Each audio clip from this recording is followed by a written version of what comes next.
اور اس نے غنی کیا اور مالدار بنایا، اور وہی ہے جو شوری ستارے کا رب ہے، اور بلا شبہ اس نے پہلی قوم عاد کو ہلاک کیا اور قوم شمود کو بھی، پھر باقی کچھ نہ چھوڑا، اور ان سے پہلے قوم لوط کو بھی۔ بلا شبہ یہ سب انتہائی ظالم اور سرکش لوگ تھے، اور اس نے پلٹا الٹی ہوئی بستیوں کو، پھر ان پر چھا گیا جو چھانا تھا۔ تو تم اپنی رب کی کون کون سی نعمتوں پہ جھگڑو گے؟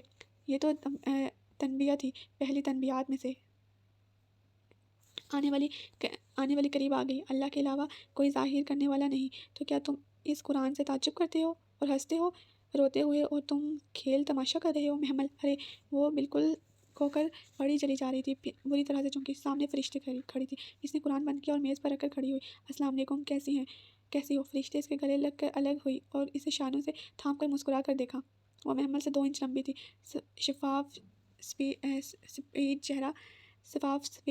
چہرہ، سر میں اسکارف میں مقید، اور وہ کانچ سے بوری آنکھیں جو کسی سے بہت ملتی تھی۔ ٹھیک، آپ کیسی ہیں؟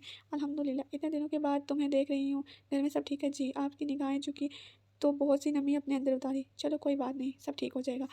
آپ کی چیزیں تھیں میرے پاس۔ اس نے شاپر اوپر کیا۔ میں سمجھی تم میرے کوئی گفٹ لائی ہو۔ وہ ہنسی اور شاپر لے لیا۔ کوئی تکلف نہیں، بہت خالص انداز، سچا اور خالص۔ لیکن اگر تم یہ رکھنا چاہو تو۔ نہیں، میں یہ عبایا وغیرہ نہیں لیتی۔ نو پرابلم دین، بہت شکریہ۔ وہ خوش دلی سے مسکرائی اور محمل کا اچھا لگا۔ بہت مذہبی لوگ عموماً اتنے سنجیدہ اور سخت نظر آتے ہیں، جیسے ایک وہی نیک اور مومن ہو، باقی سب گناہگار۔ اسے ایسے لوگوں سے شدید چڑ ہوتی تھی جن کے سامنے اسے لگے کہ یہ مجھے بہت گناہگار سمجھا جا رہا ہے۔ مگر فرشتے اور اس کی مسجد کی لڑکیاں اسے ایک روایتی امیج سے بہت مختلف تھی۔ یہ ان کا ہے۔ ان سے دوسرا شاپر سامنے کیا۔ ہمایوں کا؟ جی۔ اچھا، ہمایوں کبھی شہر میں ہوتا ہے؟ کبھی نہیں۔ میرا اس سے ایریج کانٹیکٹ نہیں رہتا، میں بھول بھی جاتی ہوں بہت۔ اگر تم یہ اس کے چوکیدار کو دے دو تو وہ پہنچا دے گا۔ فرشتے، انہوں نے اپنے آپ کو اپنی اور فواد بھائی کی ڈیل کے بارے میں بتایا تھا؟ ڈیل نہیں، وہ دراصل آقا فواد سے بہت تنگ تھا اور اسے اس کے گینگ کے کسی لڑکی کے ذریعے پکڑنا چاہتا تھا۔ وہ گینگ کی لڑکیاں توقع کر رہے تھے، تو آپ کو کیسے علم ہوا کہ میں ان کی کزن ہوں؟ تم نے خود بتایا تھا جب ہم پریئر ہال میں تہجد پڑھ رہے تھے۔ اوہ، کئی دن کی الجھن سلجھ گئی۔ میں تو گینگ کی لڑکی نہیں تھی، پھر انہوں نے فواد بھائی کو کیسے اریسٹ کر لیا؟ یہ تو تمہیں ہمایوں سے پوچھنا چاہیے، میری تو عرصے سے اس سے بات ہی نہیں ہوئی۔ ٹھیک، 2 بجنے کو ہیں فرشتے، میں پھر آؤں گی۔ وہ سوچ ہی رہی تھی کہ اس کا ہمایوں سے زیادہ رابطہ نہیں رہتا، مگر اسے فواد کے کیس میں ہر بات معلوم تھی۔ عجب بات تھی، اور میں دعا کروں گی کہ تم کبھی ہمارے ساتھ آ کر قرآن پڑھو۔ معلوم نہیں، شاید کچھ عرصے تک انگلینڈ چلی جاؤں۔ اور فرشتے کے چہرے پر سایہ لہرایا۔ آپ کی مسجد میں قرآن پڑھاتے ہیں؟ ہاں، یہ دراصل ایک اسلامک اسکول ہے۔ میں چلتی ہوں اور اسے لان تک چھوڑنے آئی۔ تمہیں کبھی کسی نے اس کتاب کی طرف نہیں بلایا؟ محمد، جاتے سمے اس نے پوچھا تو اس کے قدم رک گئے۔ یادوں کے پردے پہ ایک سیاہ فام لڑکی کا چہرہ بلایا تھا، مگر میں نے دل کا انتخاب کیا اور میں خوش تھی۔ اس نے کہا یہ کتاب سحر کر دیتی ہے اور مجھے مسحور ہونے سے ڈر لگتا ہے۔ کتاب سحر نہیں کرتی، پڑھنے والا خود کو سحر زدہ محسوس کرتا ہے۔ ان دونوں میں کیا فرق ہے؟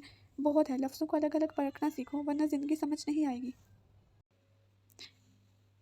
فرشتے چلی گئی اور وہ شاپر اٹھائے خود کو گھسیٹتی باہر نکلی۔ ساتھ والے گیٹ میں اندر جاتے گاڑی لمحے بھر کو رکی۔ شیشہ نیچے ہوا، سر پہ کیپ اور وجیہ چہرے پر ڈارک گلاسز لگائے ہمایوں نے اسے دیکھا تھا، جو گیٹ کے سامنے کھڑی آنکھیں سکوڑے اسے دیکھ رہی تھی۔ وہ چوکیدار کو کچھ کہہ کر گاڑی زن سے اندر لے گیا۔ چوکیدار بھاگتا ہوا اس کے قریب آیا۔ صاحب کہہ رہے ہیں آپ کو اندر روم میں بٹھائیں، وہ آتا ہے۔ تمہارے سامنے سوچا بھی کیسے کہ میں اس سے ملنے آئی ہوں؟ مائی فٹ، یہ پکڑو، اپنے صاحب کے منہ پہ مارنا۔ غصے سے اس کی آواز بلند ہونے لگی۔ سارا کسی دھڑا اسی شخص کا تھا۔ اس نے منہ پہ بے طرف غصہ آیا تھا۔ اس نے شاپر سے تھمایا۔ اس پر وہ کیپ ہاتھ میں لیے تیزی سے چلتا ان کے پاس آیا۔ خان، گیٹ بند کر دو۔ وہ بطول سے کہو چائے پانی کا بندوبست کرے، مہمان ہیں، اور آپ پلیز اندر آ جائیں۔ شائستہ اور ہمور لہجہ وہ قطعاً مختلف لگ رہا تھا۔ مجھے اندر آنے کا کوئی شوق نہیں ہے، لیکن آغا فواد کے باہر آنے کی خبر سننے کا تو ہوگا نا۔ اور وہ متذبذب مذہب سے سوچتی رہ گئی۔ وہ ہمایوں نے مسکرا کر سر جھٹکتے راستہ چھوڑ دیا۔ دن کی روشنی میں اس کا لاؤنج اتنا ہی نفیس جتنا اسے رات کو لگ رہا تھا۔ اونچی دیوار گھیر کھڑیوں سے ہلکے سے گرین پردے نفاست سے بندھے تھے۔ سنہری روشنی چھن کر اندر آ رہی تھی۔ کونوں میں بڑے بڑے مغلیہ طرز کے سنہری گملوں میں لگے پودے بہت تر و تازہ لگ رہے تھے۔ بیٹھیے، وہ ہاتھ سے اشارہ کرتے سامنے صوفے پہ بیٹھا۔ اس کے چہرے پہ کھڑی سی روشنی سیدھی بڑھ رہی تھی۔ Thank you. وہ ذرا تکلف سے بیٹھی۔ اس کا صوفہ اندھیرے میں تھا۔ ہمایوں کو اس کا وجود بھی اس تاریکی کا حصہ لگ رہا تھا۔ آپ نے جو بھی کہنا ہے ذرا جلدی کہیے۔ ڈر گئی ہیں؟ وہ ٹانگ پہ ٹانگ رکھے ٹیک لگائے محفوظ سا مسکرایا۔ میں ڈرتی نہیں ہوں، بلکہ آپ کو بے حد ناقابل اعتبار سمجھتی ہوں۔ شوق سے سمجھیں، مگر میں نے آپ کو اغوا نہیں کیا۔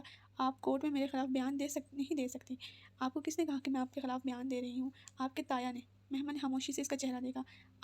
بات کچھ سمجھنے میں آنے لگی تھی۔ وہ کہہ رہے تھے کہ آپ کو کورٹ میں بیان دیں گے کہ آپ آپ کو حبس جام میں رکھا گیا، وہ یقیناً وہ آپ کو اس بات کا دباؤ ڈالیں گے۔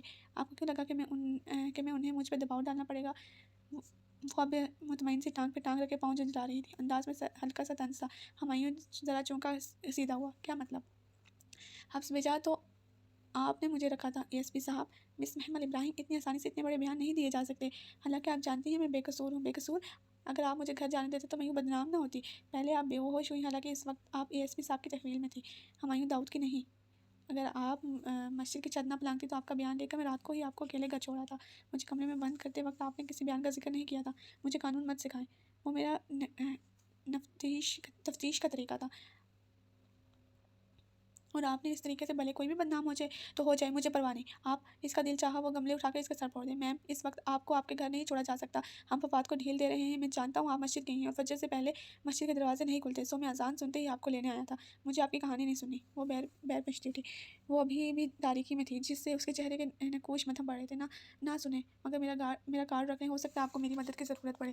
اس نے ایک کارڈ اس کے ہاتھ میں گویا زبردستی رکھنا چاہا۔ مجھے ضرورت نہیں ہے۔ اس نے پکڑ تو لیا مگر جتلانا نہ بولی، اور پھر اسی طرح کارڈ پکڑے باہر نکل گئی۔ وہ لاؤنج میں تنہا کھڑا رہ گیا۔ کھڑکی سے جن کی روشنی آتی ابھی بھی اس کے چہرے پہ پڑ رہی تھی۔ لاؤنج میں سب بڑے بڑے موجود تھے۔ وہ سر جھکائے کارڈ کو اختیار سے پاکٹ میں چھپا کر اپنے کمرے کی طرف جانے لگی۔ محمد غفران چچا نے قدرے رعب سے پکارا۔ آغا جان نے تو اسے دیکھتے ہی منہ پھیر لیا تھا۔ وہ اس دن اس سے مخاطب نہیں ہوئے تھے۔ جی، وہ ناگواری سے رکی۔ کدھر سے آ رہی ہو؟ پرچہ کٹوانے گئی تھی تھانے؟ وچ؟ غفران چچا غضبناک سے اس کی طرف بڑھے۔ جی، آپ نے فواد آغا کے خلاف پرچہ کٹوانے گئی تھی؟ کیوں نہیں کٹوا سکتی؟ وہ ان کے سامنے بالکل کھڑی بلند آواز میں بدلحاظی سے بولی۔ وہ مجھ سے آئندہ سوال مت کیجیے گا، میں جدھر بھی جاؤں میری مرضی۔ آپ لوگ ہوتے کون ہیں مجھ سے؟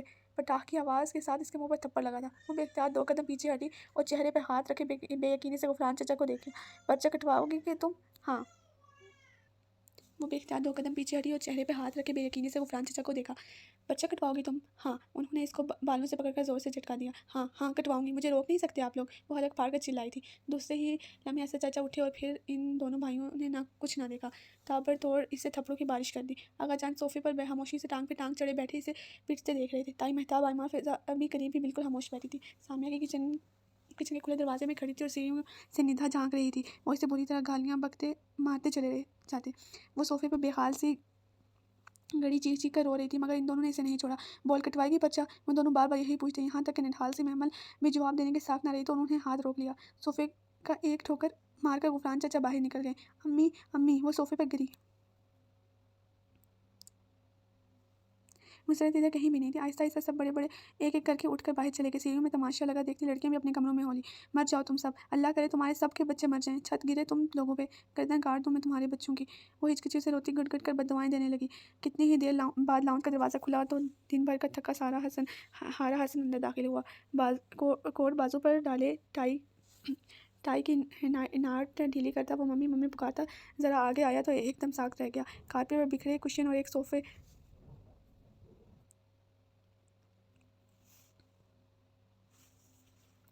صوفے جیسے ٹھوکر مار کر اپنی جگہ سے ہٹایا گیا تھا۔ اسے یہ عجیب طرح سے گری محمل بکھرے بال، چہرے پر نیل، بازوں پر سرخ نشان۔ وہ بازو سے آدھا چہرہ چھپائے سسکیوں سے رو رہی تھی۔ وہ متاخر سا چند قدم آگے آیا۔ محمل! وہ بنا پلک جھپکے سے دیکھ رہا تھا۔ کس نے کیا ہے یہ سب؟ مر جاؤ تم! ایک دم بازو ہٹا کر اس نے حسن کو دیکھا اور پھر چلائی تھی۔ خدا را سب کرے تم سب مر جاؤ، یتیموں پر ظلم کرتے ہو، خدا کرے تمہارے بچے مر جائیں سب کے۔ محمل مجھے بتاؤ یہ کس نے کیا ہے؟ مر جاؤ تم سب! وہ پوری قوت سے چلائی، پھر یکدم بک کر روئی تھی اور اٹھ کر لڑکھڑاتی ہوئی اپنے کمرے کی طرف بڑھی۔ رات کے تیسرے پہر اس نے آہستہ سے دروازہ کھولا، مدھم سی چرچراہٹ سنائی دی اور پھر خاموشی چھا گئی۔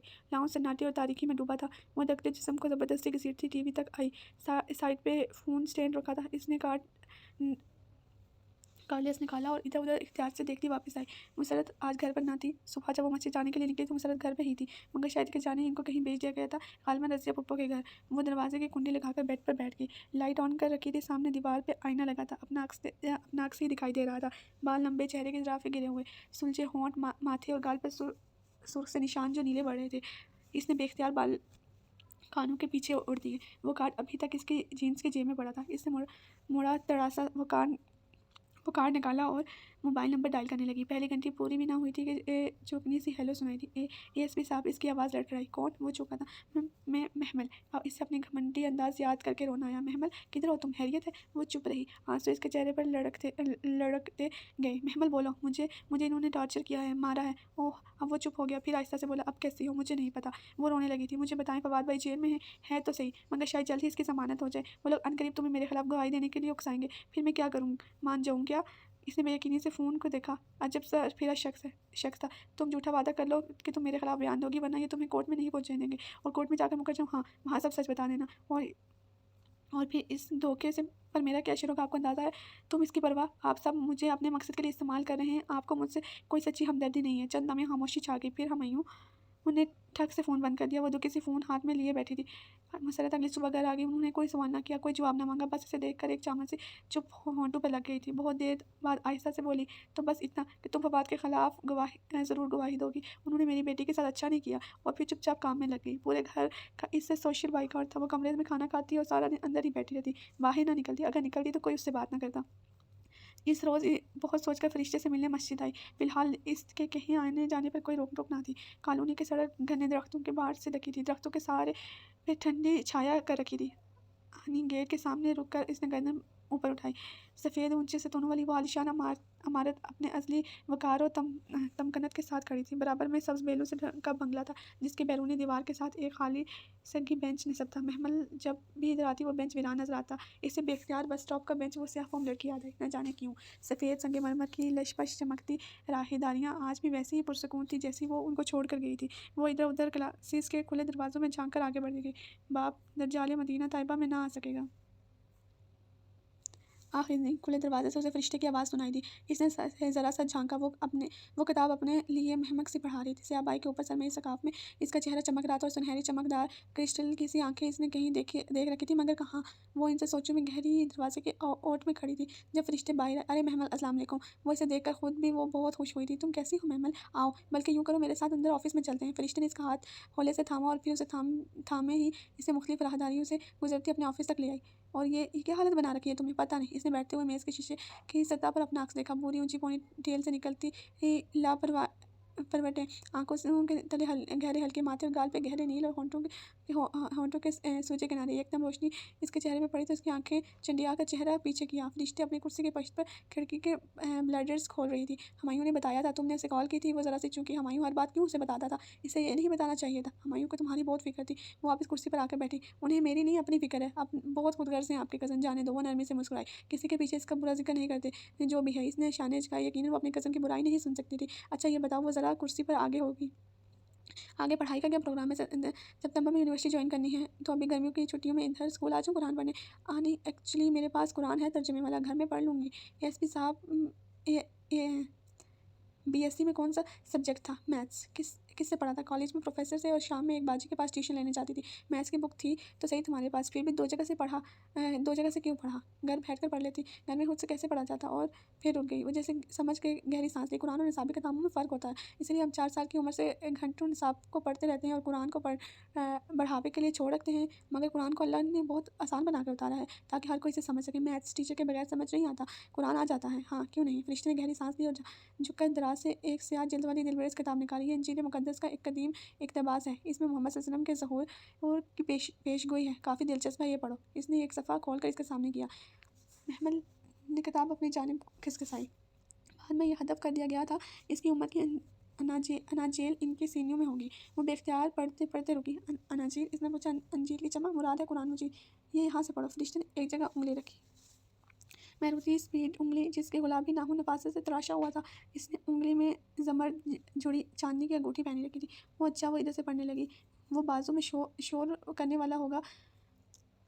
شور کرنے والا ہوگا، نام بیہودہ، نام احمد ہوگا، ولادت مکہ، ہجرت طیبہ اور ملک شام ہوگا۔ وہ آفتاب کے سایوں پر نظر رکھنے والا ہوگا۔ اس کی اذان دینے والے کی پکار دور تک سنائی دے گی۔ وہ رک کر جیسے الجھ کر پھر شروع دیکھنے لگی۔ ملک شام ملک ہوگا۔ اس نے سوالیہ نگاہ فرشتے کی طرف اٹھائی۔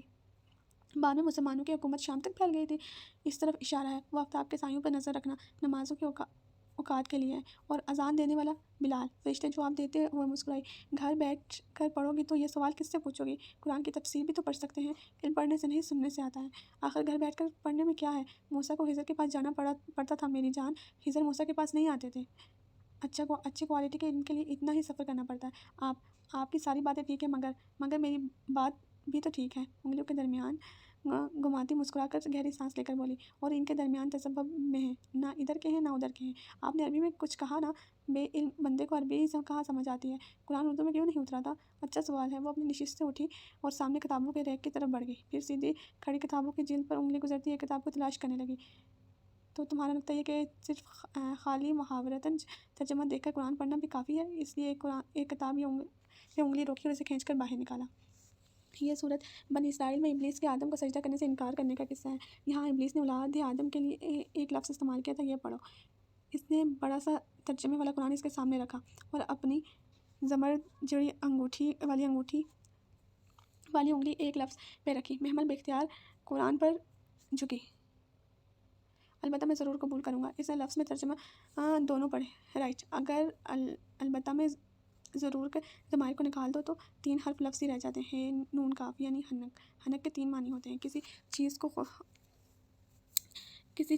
کو خوب باریکی میں سمجھنا، ٹنڈیوں کے کھیت کا صفایا کرنا، اور گھوڑوں کے جبڑوں کے درمیان سے لگا الزام گزر کر گھوڑے کو قابو کرنا۔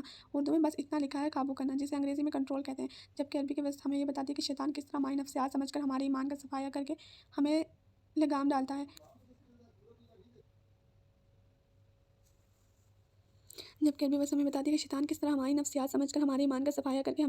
ہے، اور وہ لگام عموماً منہ کے راستے ڈالی جاتی ہے، اور قرآن اسی طرح عربی میں اترا۔ اور تم میری بات سے بور ہو رہی ہو؟ چلو جانے دو، ابھی تمہارے پاس ٹائم ہے، اس لیے کہہ رہی ہوں، ورنہ بعد میں دنیاوی تعلیم میں کھو کر تمہیں اس کا وقت نہیں ملے گا۔ یعنی آپ بھی ٹیپیکل مولوی کی طرح بنیادی تعلیم کو گناہ سمجھتی ہیں؟ میں دنیاوی تعلیم میں کھو کر مادہ پرست بننے کو گناہ سمجھتی ہوں۔ اچھا میں چلتی ہوں۔ وہ بیگ کندھے پر ڈالتی اٹھ کھڑی ہوئی۔ ہاں تمہیں دیر ہو رہی ہے، گھر میں سب پریشان ہو رہے ہوں گے۔ پریشان کوئی نہیں ہوتا، یتیموں کی پرواہ کسی کو نہیں ہوتی۔ کون یتیم؟ فرشتے نے حیرت سے اسے دیکھا۔ میرے ابا نہیں ہیں۔ عمر کیا ہے تمہاری؟ 20 سال۔ پھر تو تم یتیم نہیں ہو۔ یتیم تو اس نابالغ بچے کو کہتے ہیں جس کا باپ فوت ہو جائے۔ بلوغت کے بعد کوئی یتیمی نہیں ہوتی۔ اپنی اس خود تراشی کو اپنے اندر سے نکال دو محمل۔ آپ کیا کہہ رہی ہیں؟ محمل بے یقینی سے پیچھے ہٹی اور چند لمحے اسے یوں ہی بے اعتماد نگاہوں سے دیکھا کر بنا کچھ کہے تیزی سے باہر بھاگ گئی۔ فرشتے کی بات نے ایک دم اسے بہت ڈسٹرب کیا تھا۔ باہر میں گئی ڈکشنری اور لغوت مانی، میں یتیم ہوں۔ وہ تیزی سے راہداری عبور کر کے برآمدے میں آئی، آگے نکل ہی نہ پائی تھی کہ ریسیپشنسٹ نے روک لیا۔ السلام علیکم، یہ آپ کا ایڈمیشن فارم۔ فرشتے بازی نے کہا ہے کہ آپ کو اس کی ضرورت ہے۔ وہ گہری سانس بھر کر ڈیسک کے قریب آئی۔ دکھائیے۔ بس دیکھ کر واپس کر دوں گی۔ مجھے مولوی نہیں بننا، ماسٹرز کرنا ہے۔ اس نے سوچا، دنیا بیچ کون سا ہے؟ وہ پراسپیکٹس کے صفحے پلٹ کر دیکھ رہی تھی۔ علم الکتاب، پرسوں پہلی کلاس ہے۔ میں فرشتے کو صاف انکار کر دوں گی، بھلے وہ برا منائے۔ بس پورا دیکھ کر واپس کر دوں گی۔ وہ سوچ رہی تھی۔ اور یہ فارم فل کر کے کتنے دینا ہے؟ اسی ٹیکسٹ پر۔ اور فیس بھی علم کی فیس نہیں ہوتی؟ پھر بھی کچھ چارجز تو ہوں گے۔ ہم قرآن پڑھانے کے چارجز نہیں لیتے۔ تو نہ لیں، مجھے کون سا ادھر داخلہ لینا ہے؟ میں تو پورا دن سکارف لپیٹ کر قرآن نہیں پڑھ سکتی۔ آئی ایم سوری فرشتے، مگر میں یہ نہیں کروں گی۔ اس نے خود کلامی کی تھی، مگر 10 منٹ بعد وہ فارم فل کر رہی تھی۔